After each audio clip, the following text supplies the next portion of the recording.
All right, I think we are live. So once again, welcome to all the viewers who have logged in to watch this beautiful episode today.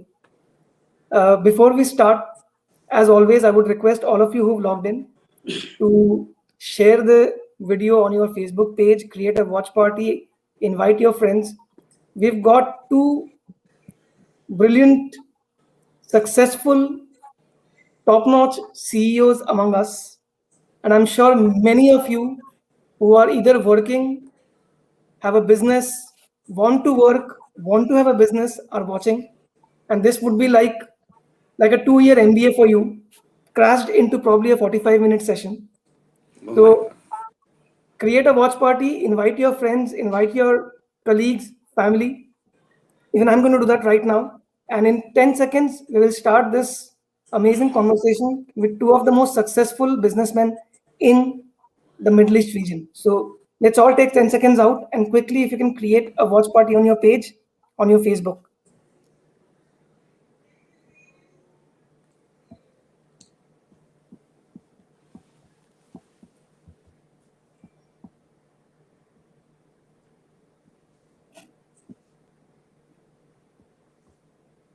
All right.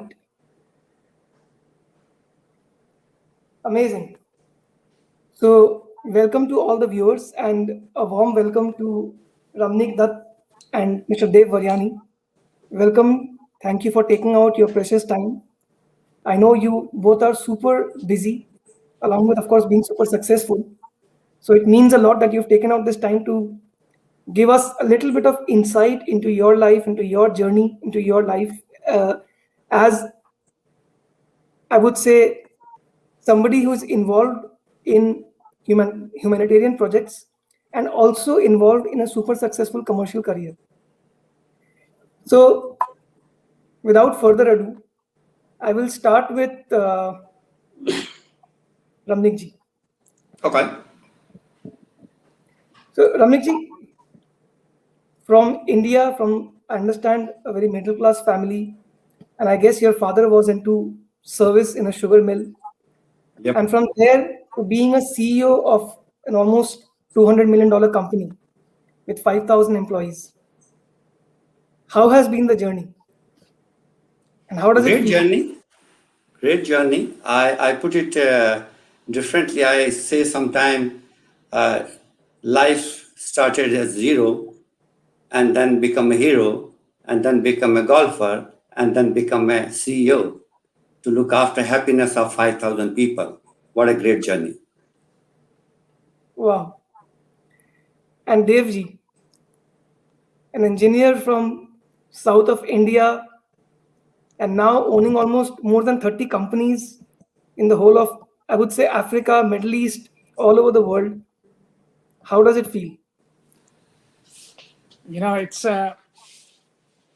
when you look back, it feels like a dream. It wasn't easy, but I guess I've been super lucky. The gods have smiled, I would say, and there's been a lot of grace. There's been a lot of blessing, and of course, we took some wild calls, and it all worked out. So to give everyone a little bit of introduction about Ramnik ji and Dev ji, Ramnik ji, as I mentioned, is of course an avid golfer, as he mentioned himself, and he's the CEO of Kafer Middle East. It's one of the most popular companies into oil and gas. He also volunteers as the director and advisor to Sri Sri Tatva in Europe. And Devji, Mr. Dev Varyani presides over a multinational, multi-industry conglomerate that he founded. Uh, he's got almost 35 odd companies under his belt in the name of Vista, Artemis, to name a few. And he also volunteers in his free time on the board of Sri Sri University, Orissa. Of course, goes without saying, both are at the top of their games in the world of business, and both are also equally devoted to furthering the cause, the vision of having a peaceful, having a stress-free, violence-free society, as envisioned by Gurudev Shri Ravi Shankar. So once again, welcome to the both of you. Thank you. So Devji, let's start. Let's start with you. So as I mentioned earlier, born in, I guess, Kerala, and started off. I guess you started off your career uh, with your uncle in a company in Indonesia, and then you've traveled around, and finally you are here today. So just take us through your journey a bit. How did you begin? What all challenges did you face on the way, and how was the whole journey? So, I'll go back a little further. I think it's hats off to my parents. My dad, at the time of partition, he'd lost his father early. So it was him, his Right. mother, and his sister who then migrated into India. He had an uncle in Chennai. So he went to Chennai, he studied in a refugee school. And then another uncle of his, I think, crossed the war in Burma at that point in time, landed in Kerala for some reason. And he called him and said, enough studying, come and work with me. So I think my dad started to work at the age of 15 or 16. Whoa. And their first business is a stone's throw from the Padmanabha temple in Trivandrum. Okay, Right. so I didn't need to go to Africa to find wealth. Had I known, I could have dug a tunnel from their shop to the temple. But yeah, so I think we Sindhis are gifted with a migratory gene. So Right. so yeah, I studied in Kerala, and when I got a chance to go overseas, I took that up. So I worked for about 4 or 5 years in Indonesia. I was very clear I wanted to go and study in the US. Because my engineering in Kerala was pretty much a goofed up show, a lot of strikes in college. So I felt I didn't do enough justice. So I was lucky enough to make $20,000, make my way to the US, did a 2-year degree in industrial engineering. I wanted to study an MBA, but I couldn't get a scholarship then in those days. But industrial engineering gave me a scholarship, and my prof realized I wanted to study business. He let me take half my classes from business school anyway. So that was it. And but something about Indonesia stuck in my mind. And when I finished, my undergrad degree, my master's degree, I found myself making my way back to Indonesia. There was something about the third world that was pulsating, exciting. So it was during that time that I met Harsha. We met in Singapore. We were married in Pune, where my folks live now. Yeah, and then something took me to the business I was running in Indonesia. Didn't work out. So the group sent me to Nigeria to explore something. And even that wasn't working out. But I stayed around because I saw a huge potential in trade. And that's how I got started. Fantastic. And Ramnik ji, Yeah. so first employee of Kafer. So you were kind of the person who actually started the company, I would say, almost. Yeah, And I have that honor. I'm so happy. Yes, I was the first employee of KFER, 1994, and the vision was to develop from Abu Dhabi to a different part of Middle East. And here I am after 26 years, happy 5,000 families. Now we reached to 8,000 families actually. wow. 8,000 families happy working for us in this KFER Middle East. And we went to Saudi Arabia, Qatar, Oman, Bahrain. Right. And yeah, at the moment So we are here. how did this whole journey from India begin? Did you always want to come to the Middle East? Did you always want to do this? Or was it some luck by chance that got you here? Was it providence? What was it? I really don't know. Never wanted to be in the business this way. Never wanted to be CEO. I don't plan anything. Everything happens. Maybe I can say I'm a blessed soul. And I can discuss about why I'm the blessed soul later. Yes. There's a reason why I'm blessed soul, yeah. Fantastic. So, Ramnik ji, coming back to you, I've heard, I do not know how true it is, that when you were in college, you could sleep for 2-3 days together. and your so I think like every parent, even your parents would have had very little hopes from you, and now Actually, my parents were not ever bothered that I am studying or not. Really, yeah, they were cool guys, and they had a cool boy who never had any interest to study. So it was a goody time. So you sleep for 2 days, you sleep for 4 days. Who cares? Because nobody is asking why you're sleeping. I guess typical Punjabi parents. Yep. So how did this whole shift in you happen? Were you always somebody who wanted to go out there and chase your dreams, or did it happen over a period of time that you matured into a professional? I can tell you truthfully, I never followed my dream. Means there was no dream at all. My roads were made for me. What I I never thought of, but somebody was thinking I should do this because if I do that, it will benefit others. And so what? I was just pushed in the front to lead in every area, and it has happened. Never. And so many things has happened in my life. Uh, I can't tell you the stories why it is happening sometimes. Yes. But we would love to hear some of the stories as we Yes, I'll tell go you through. why they are happening. Yes.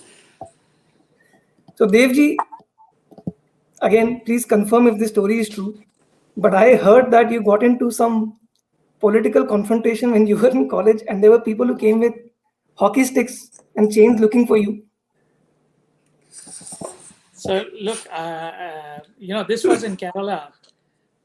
Somehow we got in, schools in Kerala at that time had a lot of political elements. So Right. we noticed that the Communist Party would call a strike in the state, and the student wing SFI, had infiltrated into college, and they would, then come up with a flimsy excuse, or that the college bus is not functioning properly, and they would want the college to not work. So we would resist that, and of course, in the process, we had a lot of incidents in college. There was a lot of furniture that got thrown around. There was rioting. The cops had to come, and obviously the governing body looked at both sides and said we need to suspend both people from both sides. Right. So and then the SFI would have their the Communist Party would have their procession through the streets. They Right. would then throw stones on my dad's shop. Come with hockey sticks to beat people up. It was, look, it sounds a lot scary, but I guess Right. it wasn't that bad. But yes, this reputation in my family came about that I created a lot of trouble. But it was fun. It was fun going through all those things. These are things they don't teach you at school how to handle, and later on in life, these things come to help you. So all those who are watching, please don't tomorrow start getting into fights in college to learn the lessons of life. All of us may not be as lucky as Devji. So Devji, how did UAE, how did Dubai happen? You've been in the Far East. You spent considerable time in Africa as well, you said. And then you also were in the US studying your engineering. So how did this thought of coming to the Middle East and Dubai happen? Look, I think coming to Dubai was like completing a cycle, because I left from India. I didn't see Dubai very different from India. In fact, one of the reasons we chose Dubai and not Singapore, because Harsha is Singaporean, my kids are Singaporean, and we have a business in Singapore as well. But I found Dubai more central.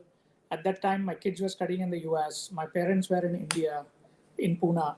So I just found Dubai to be a more central location, and that's why we chose Dubai. And we'd come to Dubai because the work in Africa that we wanted to do was kind of in a way complete. We had built enough critical mass in Africa, and our business in Right. Dubai was growing. So we have a trade finance business out of Dubai, Singapore, and South Africa. So we thought Dubai would be a central location. Right, right. And Devji, when you started off in Kefir, you were the first employee. I'm sure when you joined the company, you also would have had so many questions, because today, when somebody wants to join a company, they would join a company that is well established. They know what is the future going to be, what is the balance sheet of the company looking like, and then somebody would go ahead and join a company, and you joined something which was not there, technically speaking.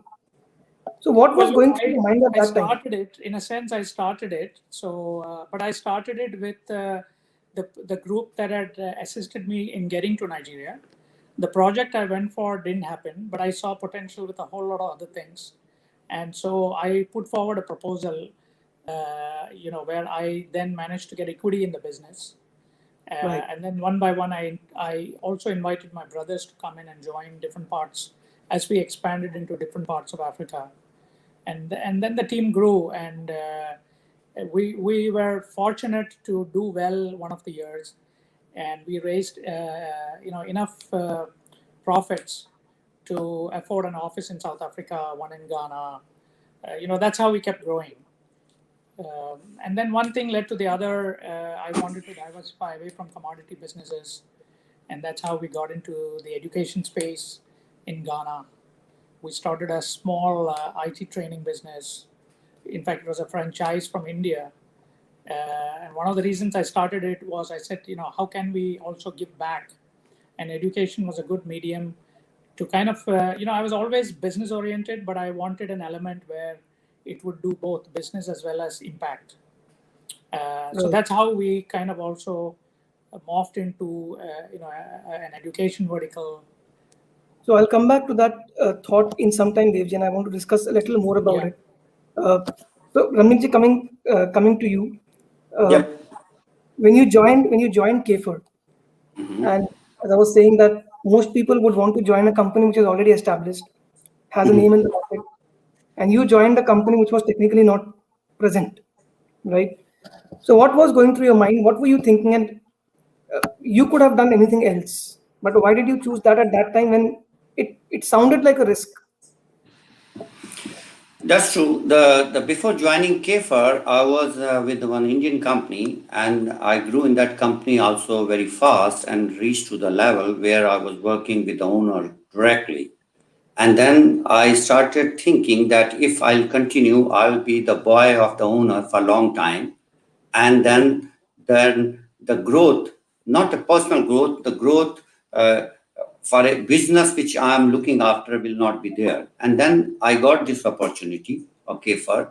I thought I'm now capable enough to grow the company. And so what I took that challenge, yes.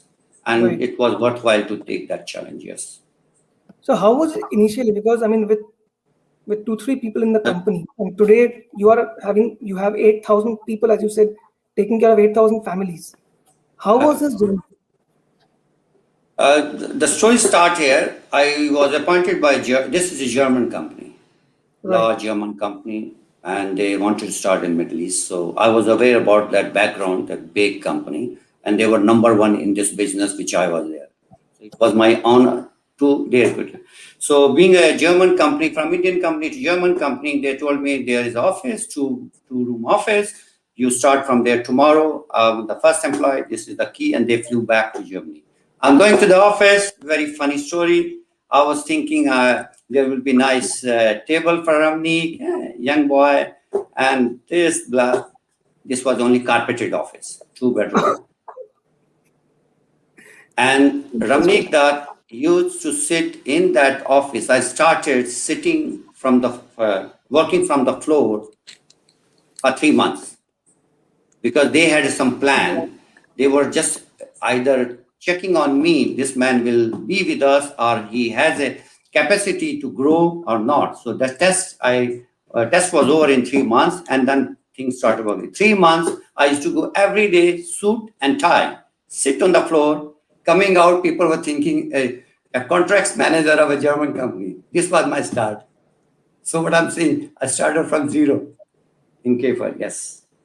Wow. And slowly we built up a team. We built up a team thinking this is a family, Kefir family.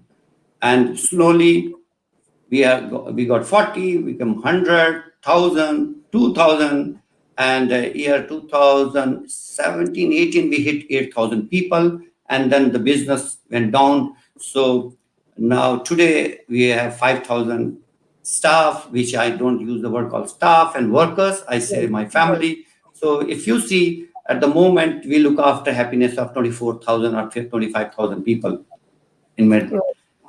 That's the Ramnik, that gives me happiness. This is achievement, basically bringing happiness here.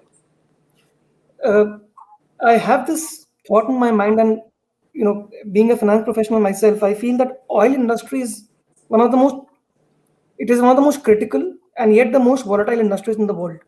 When anything happens to oil, the entire world economy feels the effects of it. And you've been with this industry in the same company for 25 odd years, 26, 26 years, 26 yes. years now. So you have seen it all, I would say. Yep. The ups when oil touched 150, $200 per barrel, and now it's at 35, 40.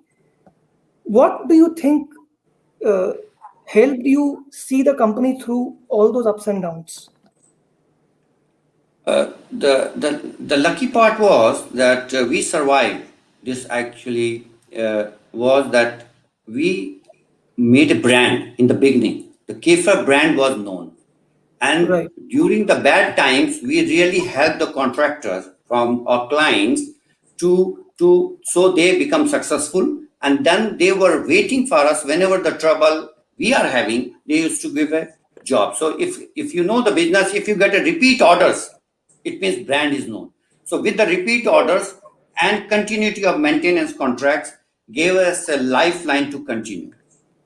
And whenever the bad time came, my funda was, now this is time to grow. Because then people start thinking, go backward. And I used to think what I can do in 5 years' time. And I'm telling you, in 26 years, this mantra has worked so well. Wonderful. This is such an inspiring thought that when most companies and most people feel that this is time to wind down, you are thinking about how do I now accelerate my pace. Yes, not this year, for next 5 years. Amazing, amazing thought. I'll come back to this thought in a while, Ramnikji. Devji, because you own the business, you own and so many businesses, and generally there is a thought that is prevalent that if you want to grow in a business, you have to take a few shortcuts. And that is where the whole question about ethical business and all this comes around. And a lot of people feel that there is no place for ethics in business because business is business and everything is fair in love, war, and business. How do you look at this delicate balance of ethics in business? Look, by and large, you try to, have a level playing field. Right. You have to go in, you have to do your business, you have to protect your business to the extent and do the things that the market, sometimes market will throw curveballs at you. And you have to be resilient, you have to duck and dive and find ways to keep the business afloat. But once you achieve success, then it is not so much about money really, it is about doing the right thing. So we've always believed in doing the right thing, in making sure that the employees stay happy. So we have employees that work with us for many years. In fact, yesterday I had an employee who texted me that he completed 25 years in the organization. So, wow. And we've had a lot of managers like this who have done this with us.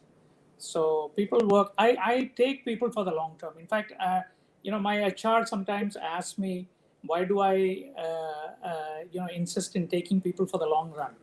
Because I believe that if anybody joins me for a couple of years, he's hardly added value to us. Right. It takes a couple of years to understand the complexity of the business we run, and then we expect people to stay longer, deliver, and in the long run, when people, especially our business heads, do well, we also have an equity plan. So that's how we've retained good talent and we've grown in different sectors of the business. Right. So, Ramnikji, on the thought which we left the thread on is when the chips are down, and this is the general tendency of everyone, individuals and companies, everyone. Uh, Whenever the market starts going the other way, the natural tendency of individuals, companies, is to start looking at the conservative side of things. How do I protect the core? And that is where many people and many companies, uh, I would say, as I was telling Devji, also start thinking about shortcuts, right? And I have personally seen many organizations then fail in their bid to try to dodge the market using shortcuts. And you being the CEO of Kefir, you would have also got a lot of such opportunities, a lot of such probably offers that you that would have tempted you to probably take a shortcut. How did you manage those in the last 26 years? Let me tell you my mind. I had a bit of control on my mind, and I'm lucky to have a positive mind. So if anything is collapsing, it's collapsing for others, not for my mind, for the mind. So I'm born, or maybe I'm in love with the meditation. My girlfriend is meditation. And my girlfriend meditation really gives support to my mind this Right, much that I cannot think negative in any case. right, So when the market is collapsing, it's collapsing for others. But my mind as a leader in a company always think positive, how to take advantage of that. right, So on that basis, uh, when you do meditation, I don't know the word now. Meditation will be used many times. You have to excuse me for that.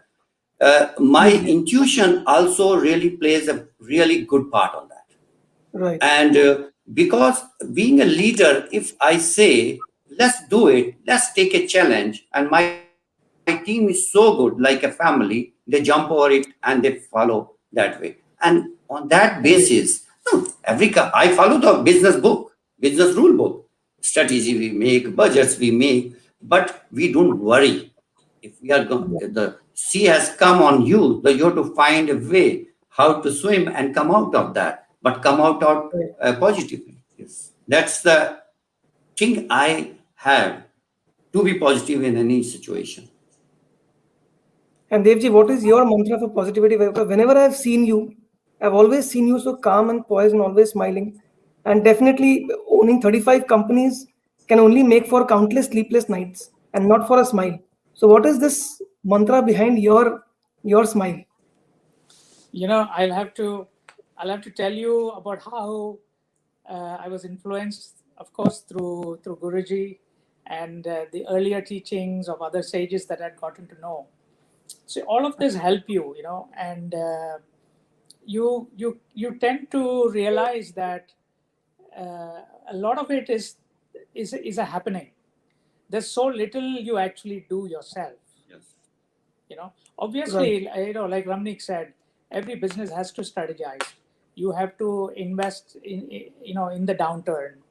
right, You have to, on the debt side, you have to be conservative. You don't want to get blown over when things are bad. And yet at the same time, you need to be aggressive when you see a market opening. You have to steer your businesses, to change with the times. right. So these are things you do, but overall, uh, in my case, I've had no choice but to delegate the businesses, Right.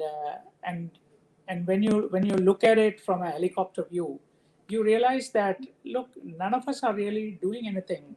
A lot of events happened for you to be in this situation, you know.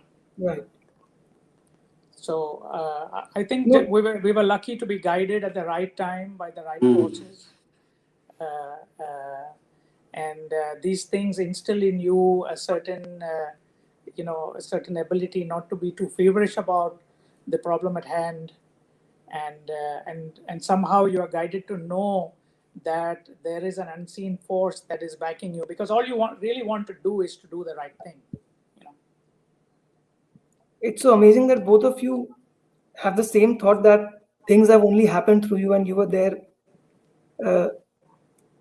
it is so easy to, for whatever you achieved, it is so easy to take all the credit and hold your head high, uh, basking in all the success and glory of whatever you achieved. But the fact that both of you are so humble,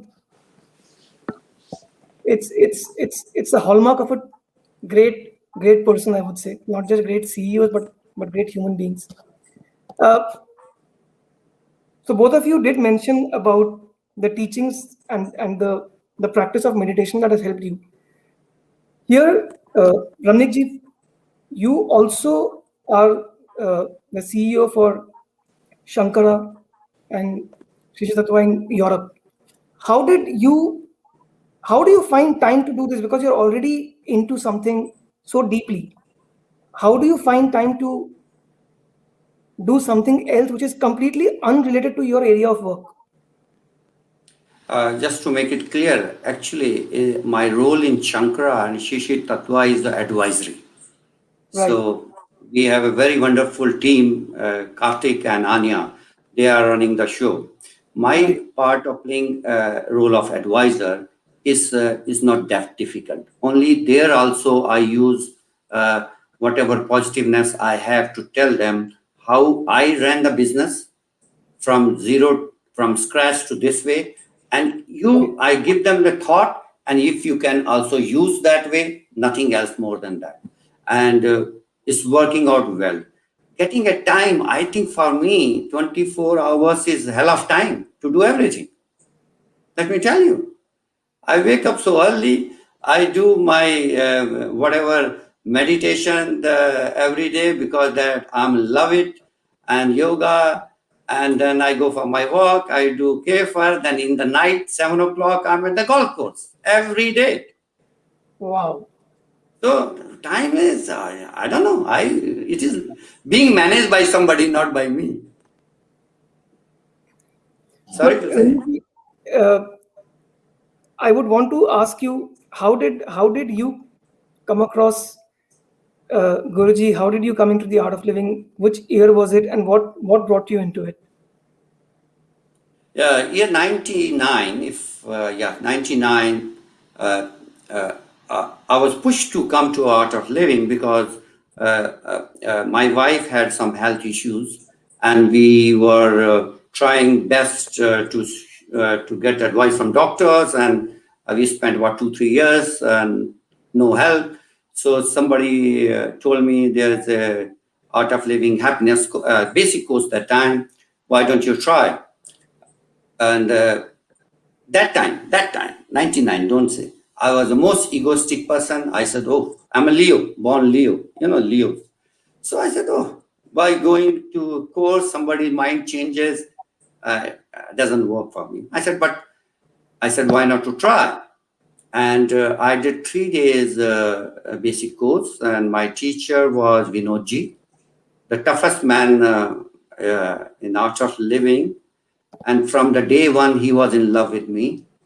And every day evening, I used to cry, let me tell you the truth. Because I started feeling this dose of meditation and breathing exercises is doing something to my body.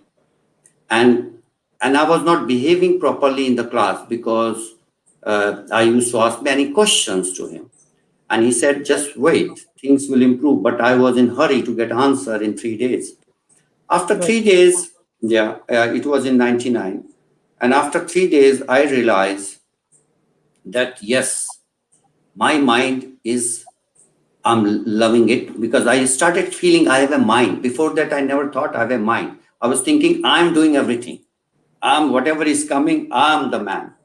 And then meditation started, and then in 2000 I went to see Gurudev in ashram, Bangalore ashram, because aim was that my wife also should join Art of Living.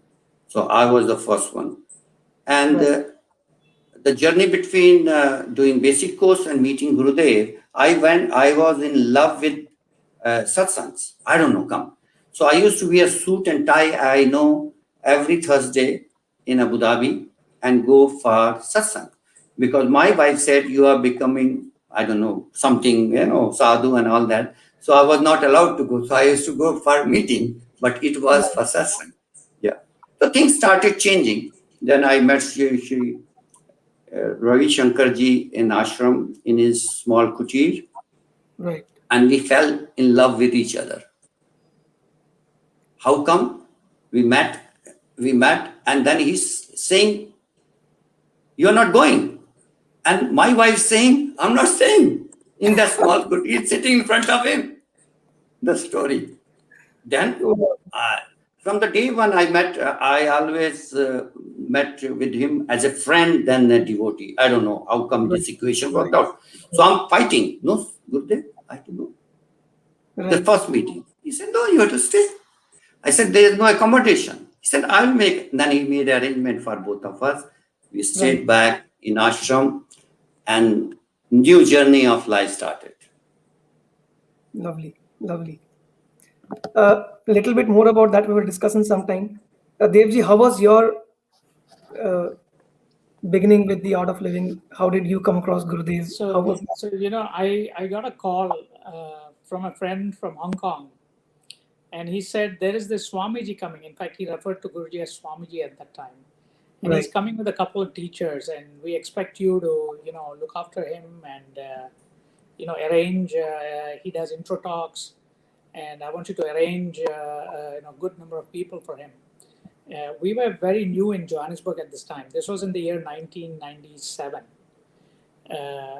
Right. So, that same evening, I walked across to my neighbor and I told her that, look, I got this call. I have no clue how to go about this. And you did not know Guruji at that time at all? At all. I didn't know. So, so my neighbor said, wait a minute, a friend of mine from Pretoria just called me and said about the same thing.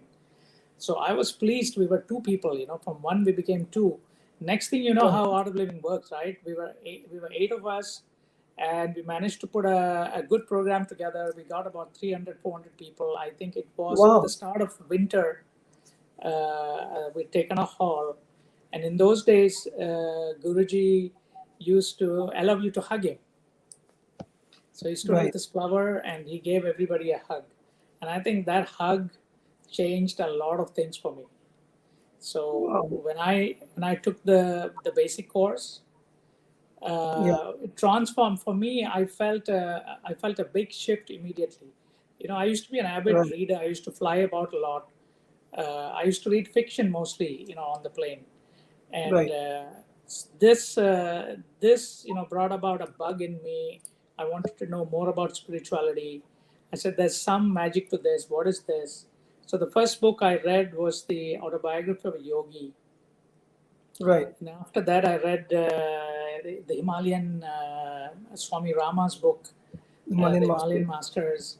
So it was like 30, 40 books like this. So that's where my journey started. I could see that after the first Kriya, Harsha was different. We were gifted the following year with our Art of Living baby, a third son. And a lot of things blossomed for Harsha as well. She started painting, Right. doing a lot of things, singing. So that's where the journey started. Yeah. Right. Right. So, Ramnikji, 1999, so more than 21 years now. And there must be a reason why you have stuck around. What is that thing which made you stick around in the art of living? And was it the benefits you were getting? Was it just the meditation, the technique? What exactly was it? Actually, after a few years in art of living, I realized I'm also born for different purpose to bring happiness to others. Right. And so what things are pouring on me in a positive way, and I'm the point where it can be shared. So I have to continue this journey and do whatever best for the humanity through art of living. Right. Because I never expected, actually, let me tell you, I never expected that whatever I say, it happens. Because, and then when I checked with Gurudev once, when we were having a friendly chat, Gurudev, whatever I think, it happens. And when I meditate, some decision of which I have to take next day in a critical board meeting, I meditate on them. I get the answer. And then his answer was good. His answer was, don't think bad about anybody, Ramni. Hmm. Because meditative mind can bring so positive, sharpens the whole thing that from mouth, whatever comes, it happens. Wow. So many, with that, so many other miracles has happened with me. And then it kept me going. And then I decided to do whatever best for the organization in a smaller way I can do it. Yes. I'm sure many companies will want to reach out to you now to understand what they can do next and use your ability of intuition. Devji, I'm happy to share. and Devji, how do you think spirituality has played a role in your life over the last? You met Gurudev even before doing the course, actually. So, how do you think this has helped you in your business in the last 23 years or so? You know, in my journey with Gurudev, I can say, you know, there are times when the divine, when the Guru gives you things, and there are times when you are saved from stuff. So, you know, I want to touch upon two specific examples. Right. You know, the first time after I'd met Guruji, like I was telling you, you know, I was totally taken up into figuring out what is this thing about spirituality. You know, what is this thing that's driving me to seek? So in doing that, I was picking up a lot of books along the way, and one particular time I picked up a book called "Your Head in the Tiger's Mouth." And I was going through a particular situation in my business where I felt that my head was indeed in the tiger's mouth. So Right. this was a book by an Advaita sage called Ramesh Balsekar. And he went on to have quite an influence on me. But I credit Guruji with having provided the journey, the pathway for me through the surge in spirituality, to the picking up the books, meeting Rameshji. And Rameshji essentially talked Advaita. You know, there's no two, everything is one. Right. And essentially, he also spoke about Ashtavakra Gita. Right. So having the experiential learning of hearing from a sage that you are not the doer. You know, he would always say that Buddha meditated and concluded, events happen, deeds are done, no one is the doer thereof. You know, Right. so that experiential learning at that point when it came to me, I was able Right. to use it to resolve some of the issues that I was having. Because at a particular time I wasn't taking a call on certain things in business. Right. So it freed me up. It basically it said in the given moment, do what you need to do. The result of the action is never in your control.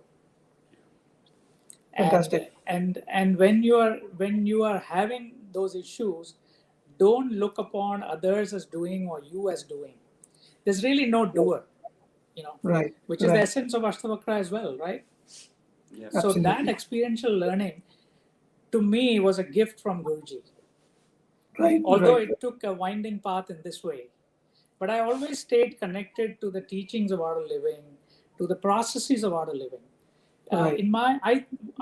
I think it's a perfectly complete organization, art of living, because it gives you methodologies, processes to handle stress. Right. It teaches you meditation.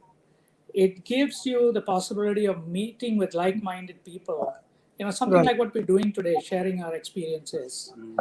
And all of this helps you, you know, stay in focus.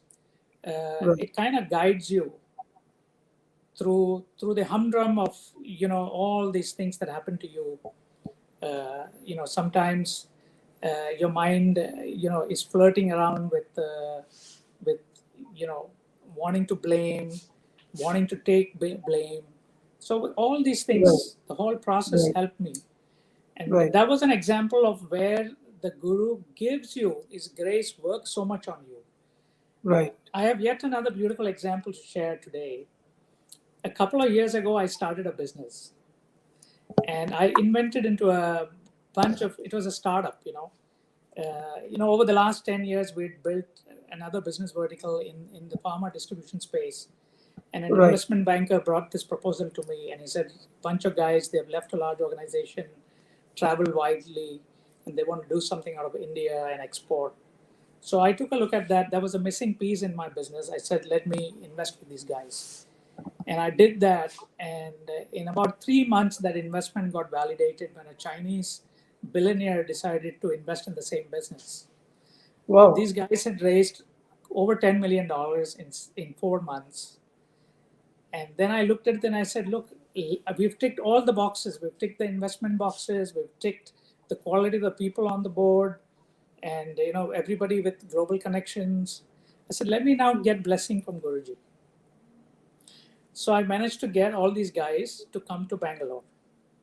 And it was such a beautiful morning. They arrived into Bangalore at 8:45. 10:15, we were outside the ashram. 10:45, we get to meet Guruji. And this never happens because, I've stayed 20 days in the ashram. And Right. Guruji will send you a message saying we'll meet, but that meeting would never happen. So here we were, it was like a bank robbery, We went into the kutir, we stole all the blessings we could get, 45 minutes with him. And I said, we're done. I mean, the funding is raised, the stamp, the blessing stamp is there. How can we go wrong? So guess what Wow. happened to this business? Wow. In 2 years, it collapses. It goes to zero. Okay. Firstly, there was some integrity issues with the guys. Okay. They went and then they bought a business. They invested into another business. They gave credit. And we ended up losing quite a sum to somebody in Dubai who hasn't paid us. So there's a court case on that. But I look at this and I say, how did this happen? I thought I got Guruji's blessing on this. Yeah. And Yeah. it perplexed me for 6 months. I said, how could this thing have gone wrong? And at the ashram, I was taking a program with Krishnji, and I asked him this question because I never got the opportunity to ask Guruji. Right. And Krishnji turned around and said, Dev, why don't you think he has actually saved you from a bigger disaster? And then it hit me. Because if these guys couldn't manage $10 million, what if that company had grown to $100 million? Yeah. It would have been a bigger mess. So sometimes the Guruji gives you, and sometimes the divine saves you. Yeah. Wow. What a beautiful thought. Either which ways, you don't lose. You don't lose here. Thy will be done. It's being done all the time. Amazing, amazing, Devji. Thank you for sharing such a beautiful story. So, as Ramnikji, entrepreneurs, we have to kiss death many times, you see. Yes. Not everything we do turns out to be successful, but we are grateful that in spite of all these mishaps, we're still, able to keep head above Smiling. water, steer the and your ship smile only keeps getting bigger and bigger. through. Amazing. Ramnikji, you leading a company, a decision maker, and I understand you've also made many people in your company go through mind management workshops. How do you think these workshops are able to help the organization as a whole?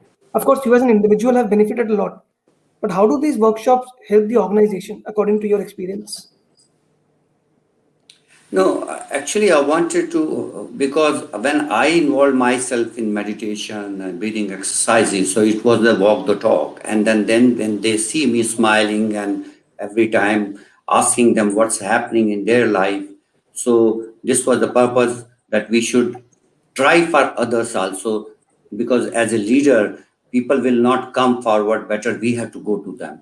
That was, and most probably, let me tell you, in this after the corona, at the moment, any country you go in Kefar, it has become much better. People now understood what is the Kefar values, because their meditation, yoga, whatever some of the guys have done. But in the meditation, if one person does meditation, even the environment becomes so calm, stress-free. Right. It's my thinking. I don't know, others think that way. The positiveness comes up. and that was the way I thought to do it. It helped a lot. In Right. Kuwait, I think Kuwait was the best. I think 340 people did this mind workshop. Kuwait, yes, Wow. yeah, Wow. mind management, yes.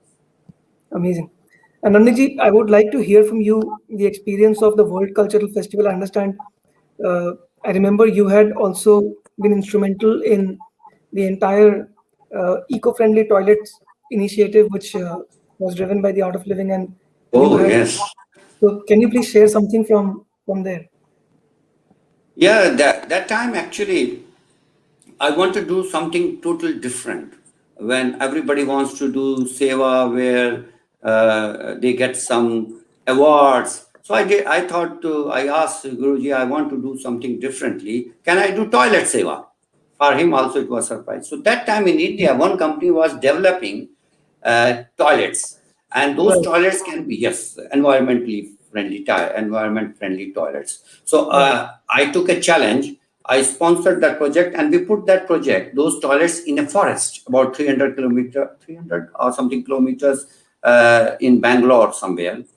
Right. And that was the first start. Yes, this I wanted to have a different tag to bring the that happiness in a different way. And really, I'm proud of that. What we started a few years back. Yes. Amazing. And I believe those toilets don't need enough water. Uh, No. No, the toilet the system was that toilet mixes with some chemical, and then that right. becomes just a soil, something like that. Amazing. Amazing. So we are almost towards the end of the session, Ramnik and Devji, and I still have so many questions to ask, but I think uh, we'll probably take some of the important ones. So if any of the viewers who are watching have any questions to ask, please feel free to put up in the chat, and I will see if we can squeeze in some of the questions. Devji, if they say that behind every successful man there is a woman, and both of you, the Ramnikji and Devji, both of you have, I think, will agree that behind your success, there have been two very powerful women, and both your lady loves are extremely successful entrepreneurs themselves. They are both art of living teachers. What would you say about that? Devji, let's start with you.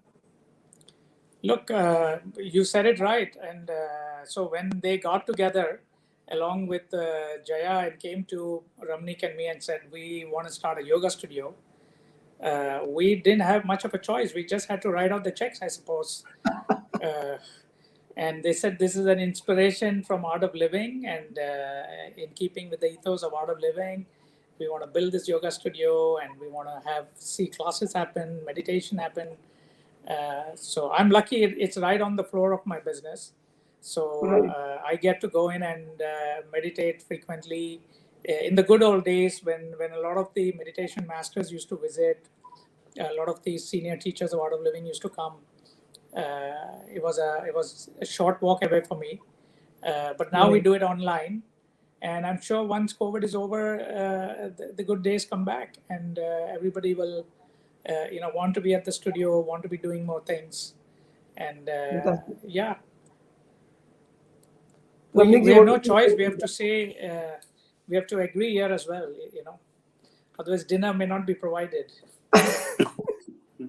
No, it's good journey with Rashi. Really, 33 years we are married, and let me tell you, because of her illness only, I came to Art of Living. So I am very thankful to Right. her that yes, that blockage brought me to Art of Living, and both of us happily now involved in Art of Living and doing whatever best we can do.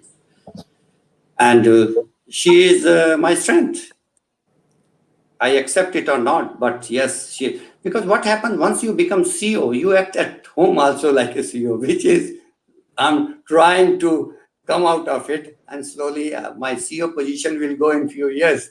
So I'll be on the ground level. Then she will take control on me as a CEO. So she has an opportunity to rule on me. I think we all know at home who the real CEO is. Yes. Uh, so Ramnikji Devji, I would ask you probably one last question, that when you look back into your journey as successful businessmen and leaders, what is it that you would say was the one right thing that you did? That maybe one quality, it could be a decision that you had taken that played a big role in you being where you are. So Devji, we can start with you. Yeah, look, I think it's the wanting to be useful with whatever I did.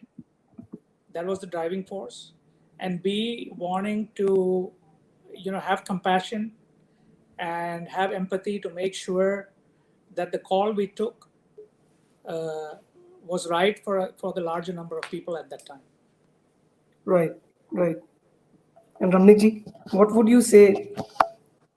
Let me tell you that I think 6-7 years back, I took a decision because I do meditation that I'm nothing, I do nothing, I want nothing. Right, Then 6-7 years back, I thought, why not to implement and see how the company life and my life goes. So I'm the only CEO, if you'll find out, nobody will be there, who don't have a power attorney to run all 7 companies. I have given up all check signatories and empowered all my managing directors, all my general managers. I'm nowhere. I'm no one in this company. My salary is also signed by staff. amazing. So after giving up the position, empowering the people, they have more trust on me. They more follow the rules. Whatever good or bad, I try to make it. They follow and they know this man Right. wants a family to grow. He doesn't want to rule himself. And that really helped me to grow this company in 6-7 years back. Yeah. I don't have any power in the company, basically. No power attorney, no check signatory. Right. Great. So one question that has come up is, how do you encourage a culture of innovation among your employees? And the topic of today's conversation is actually innovation and insight into action. So Devji, we can start with you, and we will take Ramnikji's thoughts as well. Look, you have to be open to failure. That is the first call if you want to innovate. Right. So very often when we take young people, I'm told, you've just taken me and thrown me down the cliff.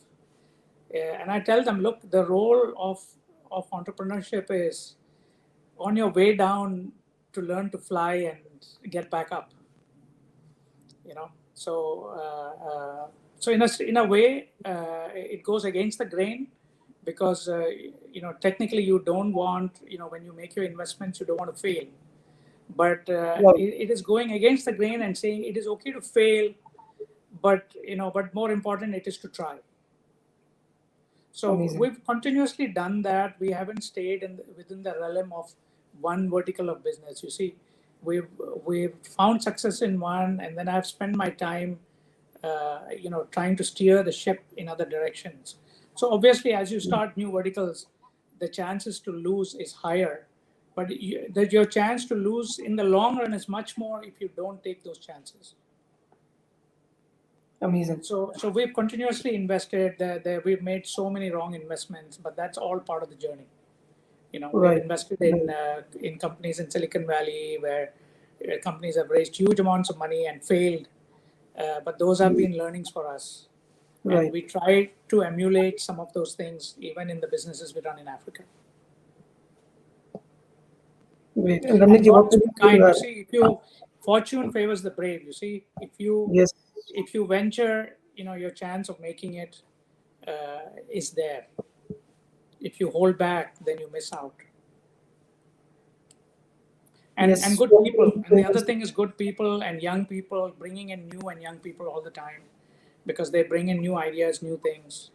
So continuous, evolution. You can't say, it's like infinity, right? Nothing, you're never done, right? Right. You just got to keep going, yeah. Amazing. Yes, Ramnikji, you want to add something? Just same page with Dave.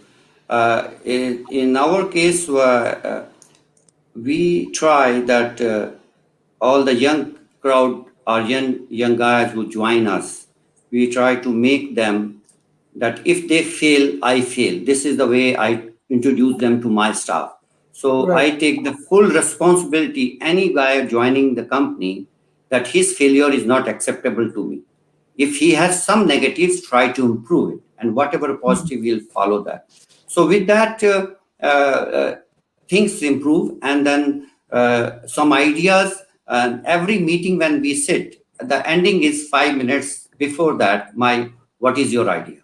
Give me the idea, because Right. I'm old man. I have still old thinking, and you will not believe it. Every day something comes up to my table, good ideas, and we have a pool of ideas in the company, and we implement them, and Right. uh, and we plan next 5 years what we have to do. Right. Ramnikji, we have the masterclass coming up with Gurudev Shri Ravi Shankar on 12th of Feb. Uh, Yep, what would you say about that? Are you going to be there? And how do you feel I'm about it? going to be there.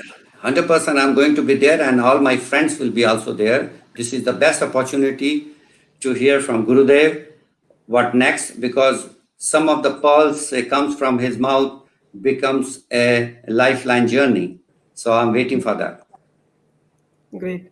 And Devji, what about you? Is your calendar blocked? Yes, no. We have, we've asked all our staff to join in from Africa. I've seen a lot of them post messages today. Yeah, so it's going to be really exciting to watch Gurudev do the masterclass. To the listeners out there, I would say don't miss out in any way. Bring as many more people as you can. I've also written to all my friends. Some of them are here listening. And I think it's going to be on the 12th of February at 5 p.m. Dubai time. Yes. Yeah, Yeah. it's going to be a blast of a show. So I welcome everyone to join in, bring your friends, family, and it's going to be great. Amazing. And it's so heartening to see Devji Ramnikji that every time I have seen you both, uh, I've always seen you guys so heavily involved in service projects. And Devji, I was talking about the education part, which you were discussing earlier, that you're also on the board of the Shishi University in Odisha. And can you just say two lines about it, about the whole foray into education that you have made and how you see that as a vision which Gurudev is driving, being a Look, part of it? if I'll talk about Sri Sri University because time is short. So Sri Sri University started in 2012.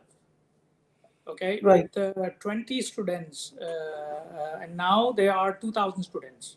right, Okay, right, what I like about the project is it's on 200 acres of land. It's got 200,000 trees, a lot of flora and fauna, and it's low cost construction. This is amazing about Guruji. It's not about how great the university is going to look, but the ethos of what it is built on.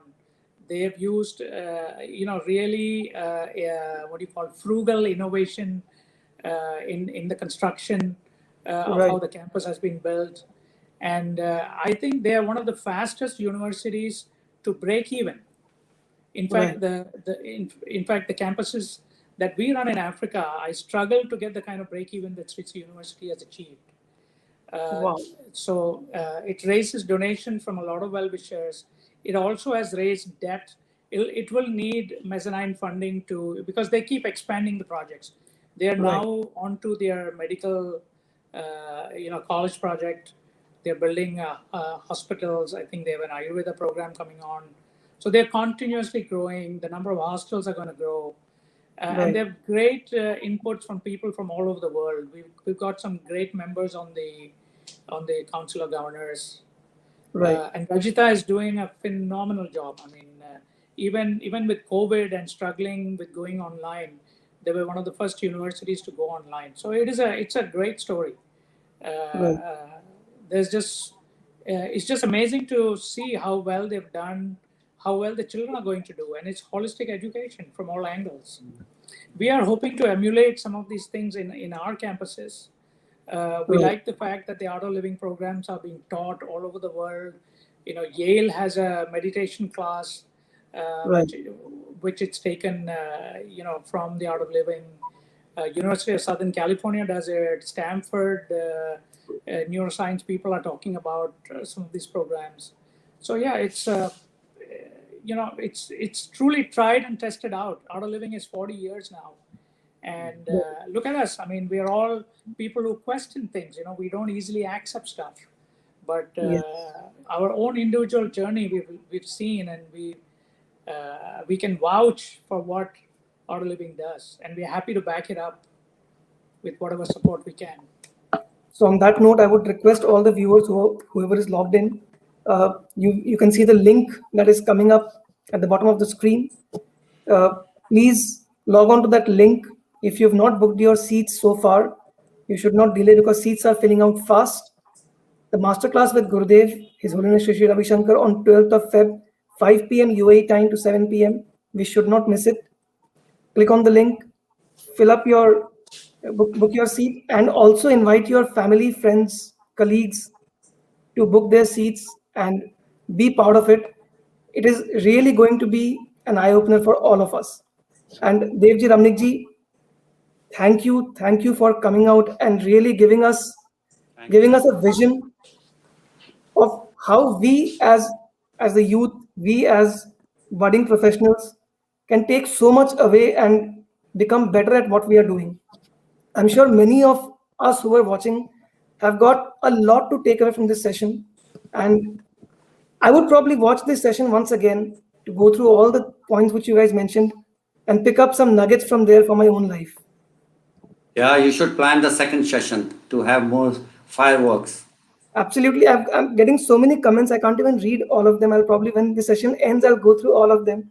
But thank you so much. Thank you so much for taking out your time, addressing all of us, sharing nuggets of your wisdom over the last so many years that you've picked up, sharing that with all of us. I'm sure it will help us all become better individuals, better professionals. Thank you so much. Before we log off, there's a short video coming up, requesting all the viewers to watch it. It's about the masterclass coming up. And on the 5th of Feb, we have another interesting session coming up with one of Art of Living's most popular senior faculties, Rishi Vidyadharji. You should not miss it, whoever is watching. Log on 5th of Feb for a very exciting session. On that note, Ramnikji, Devji, from the bottom of my heart, Thank you, Krishna. thank you. Thanks a lot. You're an awesome devotee, and I'm sure you're a great asset to your organization. Yes. And to the Art of Living. Take care. Okay, bro. Take Thank care. you. Thank Hey, you. Ramnik. Thank you. Well done, bro. Yes.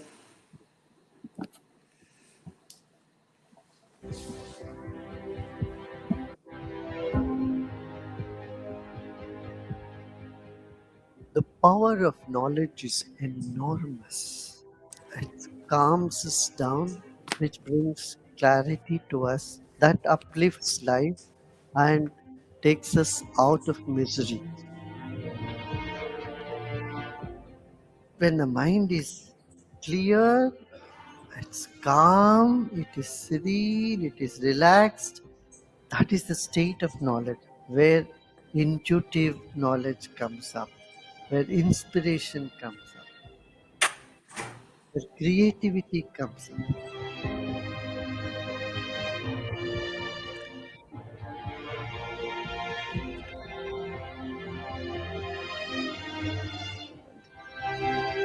This is life-changing experience, very deep, very useful knowledge.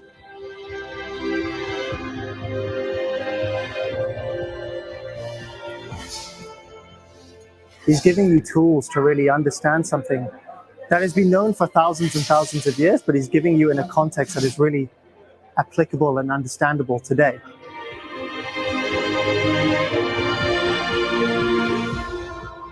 Many millions around the world need to listen and to learn those tactics or teachings. I loved when he said that spirituality unifies all the religions. It touched really into my own belief system. I'm really impressed with the number of people here And the energy, can you imagine the energy that's coming out from all the people here? It multiplies, and everyone is really, really benefiting from it. He pulled me towards this event. Feeling the energy, feeling peace, and really appreciate his visit for the first time in the UAE. I'd love to see this happen more and more so that more people can experience this type of peace and happiness, between people. His wisdom is amazing, and he is a messenger of peace. He is a person who can show everyone in the world what love is.